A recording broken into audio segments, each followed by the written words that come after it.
साध संगत जी, प्रेम से कहना धन निरंकार जी। एक नई साखी के साथ स्वागत है आप सभी का आपके ही अपने चैनल पर। आज की साखी का विषय है सेवा का भाव। तो चलिए सुनते हैं आज की ये साखी। साध संगत जी, एक बार एक धनवान व्यक्ति ईश्वर दर्शन हेतु अपने घर से देवालय की ओर चला गया। मार्ग में उस व्यक्ति ने सोचा कि आज वो भगवान को कमल का पुष्प अर्पित करके प्रसन्न करेगा। अब देव योग से उस व्यक्ति को एक फूल वाला भी मिल गया। उसने फूल वाले से कहा, भैया एक कमल के फूल का क्या लोगे? फूल वाले ने कहा 20 रुपये। तो वो धनवान व्यक्ति बोला 10 रुपये ले लो। फूल वाला 10 रुपये लेने को तैयार हो गया। उसी समय एक नवाब अपनी प्रेयसी के साथ वहाँ से गुजरा। प्रेयसी ने वही फूल लेने की इच्छा जताई तो फूल वाले ने फिर वो फूल 20 रुपये में देने की बात कही। वो नवाब उस फूल के 50 रुपये देने के लिए तैयार हो गया। तब धनवान व्यक्ति ने उस फूल वाले से कहा कि भाई ये फूल तो तुमने मुझे 10 रुपये में बेच दिया है, अब तुम ये फूल इन्हें कैसे दे सकते हो?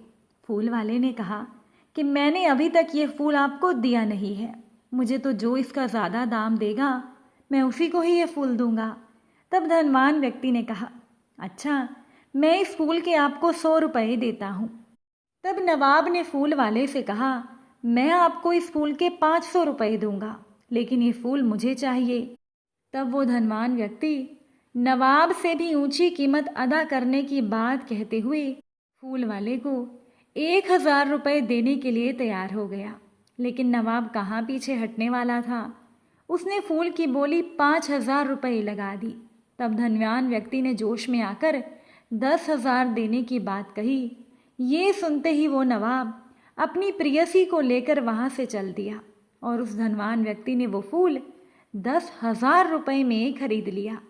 साध संगत जी, वहाँ पर खड़े हुए एक व्यक्ति ने उस धनवान व्यक्ति से पूछा कि भाई जिस फूल के आप पहले 20 रुपये देने को भी तैयार नहीं थे, उसके लिए आपने 10,000 रुपये क्यों दे दिए? जिद में आकर एक फूल के लिए 10,000 रुपये देना, ये तो कोई समझदारी नहीं है। तब धनवान व्यक्ति ने कहा, इस सौदे से मुझे जो सबक मिला है उसकी कीमत 10,000 रुपये से भी बहुत ज़्यादा है। मैंने आज ये जाना कि अपनी प्रेयसी के लिए और स्वयं अपनी एक दिन की खुशी के लिए नवाब अगर 5,000 रुपये खर्च कर सकता है, तो क्या मैं अपने भगवान को प्रसन्न करने के लिए उनकी सेवा में 10,000 रुपये भी नहीं खर्च कर सकता, जिस भगवान ने मुझे करोड़ों रुपया देकर मालामाल बना रखा है। आज वो धनवान व्यक्ति महंगा फूल लेकर भी इतना अधिक प्रसन्न था जितना वो पहले कभी भी नहीं था, क्योंकि आज उसने भगवान की कृपा का एहसास अपने अंतःकरण से कर लिया था।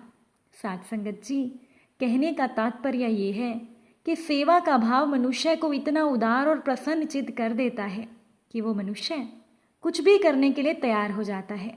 आखिर दिया तो सब कुछ भगवान ने ही है, फिर तेरा तुझको अर्पण क्या लागे मेरा, इसमें क्या हर्ज है? साध संगत जी, पूजा पाठ भजन कीर्तन सिमरन ये सब मन को शांति देते हैं। मंदिर में हम स्वयं को ईश्वर के आगे समर्पित कर देते हैं। संसार के जीव इस ईश्वर की संतान है। माता पिता तब ज़्यादा प्रसन्न होते हैं जब कोई उनकी संतान के प्रति अनुराग रखता है। अगर हम जीवों के प्रति दया और सेवा का भाव रखकर परोपकार पर बढ़ते रहेंगे तो वो भी किसी भी भजन कीर्तन से कहीं ज़्यादा है। यदि कोई ज़रूरतमंद और परेशान हाल आए तो आप उसके साथ प्रेम पूर्वक व्यवहार करना, उसकी सहायता करना, ये भी ईश्वर की सच्ची भक्ति है। एक सन्यासी थे, वो हमेशा ईश्वर की भक्ति में लीन रहते, सबसे मीठा बोलते, सबका खूब मान सम्मान करते, दक्षिणा में उन्हें जो भी मिलता उसी से ही संतुष्ट रहते। लोग उन्हें अत्यंत श्रद्धा और सम्मान भाव से देखते थे। वो सन्यासी प्रतिदिन स्नान करके भजन पूजन में व्यस्त रहते। लोगों को उन पर बहुत भरोसा था कि अगर हम अपनी समस्या पुजारी जी को बता दें तो वो हमारी बात भगवान तक पहुंचाकर उसका हल निकाल देंगे। अब एक तांगे वाले ने भी सवारियों से सन्यासी की भक्ति के बारे में सुन रखा था। उस तांगे वाले की इच्छा होती थी कि वो भी सन्यासी से मिलकर अपने मन की बात कही। उसे हमेशा इस बात का दुख रहता था कि पेट पालने के चक्कर में वो मंदिर नहीं जा पा रहा। वो लगातार ईश्वर से दूर हो रहा है। उसके जैसा पापी शायद ही कोई इस संसार में हो। ये सोचकर उस तांगे वाले का मन गलानी से भर जाता था। इसी उधेड़ बुन में फंसा उसका मन और शरीर इतना सुस्त हो जाता था कि कई बार वो काम भी ठीक से नहीं कर पाता था। उसका घोड़ा बिदकने लगता, टांगा डगमगाने लगता और उसे सवारियों की झिड़कियां भी सुननी पड़ती थी। तांगे वाले के मन का बोझ बहुत ज़्यादा बढ़ गया। तब वो एक दिन मंदिर गया और मंदिर में जाकर उस तांगे वाले ने सन्यासी से अपनी बात कही कि मैं सुबह से शाम तक तांगा चलाकर परिवार का पेट पालने में व्यस्त रहता हूँ। मुझे मंदिर आने का समय नहीं मिलता। पूजा भजन सिमरन करना तो बहुत दूर की बात है। अब सन्यासी ने उस तांगे वाले की आंखों में अपराध बोध और ईश्वर के कोप के भय का भाव पढ़ लिया था। सन्यासी ने तांगे वाले से कहा, तो इसमें दुखी होने की क्या बात है? तांगे वाला बोला, मुझे डर है कि इस कारण भगवान मुझे नरक की यातना सहने न भेज दें, क्योंकि मैंने तो कभी विधि विधान से पूजा पाठ किया ही नहीं और ना जाने मैं आगे कर भी पाऊंगा या नहीं। क्या मैं तांगा चलाना छोड़कर रोज मंदिर में पूजा करना शुरू कर दूं? तब पुजारी ने उस तांगे वाले से पूछा कि तुम अपनी गाड़ी में सुबह से शाम तक लोगों को एक गांव से दूसरे गांव में पहुंचाते हो। क्या कभी ऐसा हुआ है कि तुमने किसी बूढ़े अपाहिज बच्चों को या जिनके पास पैसे ना हो उन्हें बिना पैसे लिए अपने तांगे में बिठाया हो? तांगे वाला बोला, बिल्कुल, मैं तो अक्सर ऐसा करता हूँ। यदि कोई मुझे पैदल चलने में असमर्थ दिखाई देता है तो मैं उसे अपने तांगे में बिठा लेता हूँ और मैं उनसे पैसे भी नहीं मांगता। सन्यासी ये सुनकर खुश हो गए। उन्होंने तांगे वाले से कहा, तुम अपना काम बिल्कुल मत छोड़ो।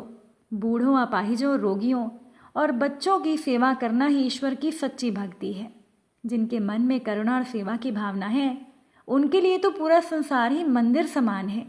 मंदिर तो उन्हें आना पड़ता है जो अपने कर्मों से ईश्वर की प्रार्थना नहीं कर पाती। तुम्हें मंदिर आने की बिल्कुल ज़रूरत नहीं है। परोपकार और दूसरों की सेवा करके मुझसे ज़्यादा सच्ची भक्ति तो तुम कर रहे हो, इसलिए भगवान तुम्हारा हमेशा कल्याण करेंगे। साध संगत जी, वृक्ष की जड़ में पानी डालने से भी वो पानी सबसे ऊंचे पत्ते तक पहुंच जाता है।